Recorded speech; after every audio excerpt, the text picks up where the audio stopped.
c'est que parfois on voit des acteurs hollywoodiens, après avoir connu la célébrité, sombrer dans la dépression, voire pire, et on se dit, pourquoi? Ils ont tout. Tu as tout. Qu'est-ce que tu fais? Alors, j'ai commencé à ressentir ça parce que les sentiments étaient, est-ce que les gens veulent me connaître et devenir mes amis pour moi ou à cause de l'image qu'ils se font de moi? Et pas seulement ça, parce qu'à un certain niveau de notoriété ou de sollicitation, ta vie devient très contrôlée.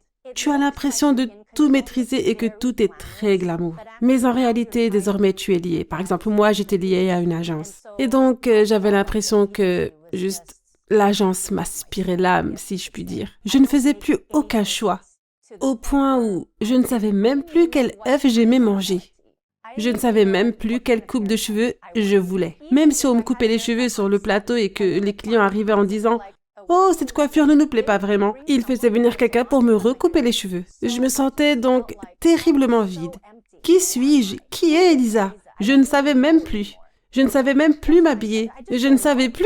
Donc, j'avais l'impression que ma vie partait en vrille et que j'étais très vide à l'intérieur. Et je sentais que j'étais sur le point de glisser vers le néant. Et ce n'était pas que... Enfin, pour être franche, je ne savais plus ce que c'était le bonheur. Je ne savais plus qui j'étais, je ne savais plus quoi ressentir parce que je ne ressentais que ce que mon esprit me dictait. Si je devais être triste ce jour-là, j'étais triste ce jour-là. Si je devais être heureuse ce jour-là, j'étais heureuse ce jour-là. Je ne pouvais pas me couper les ongles sans en avertir quelqu'un. Si ma peau bronzait davantage, je devais en avertir quelqu'un, parce que le maquillage devrait alors changer. Je ne pouvais pas perdre ou prendre ne serait-ce que 300 grammes, car mes traits et mon corps changeraient et ne plus être aux normes. J'étais asservie.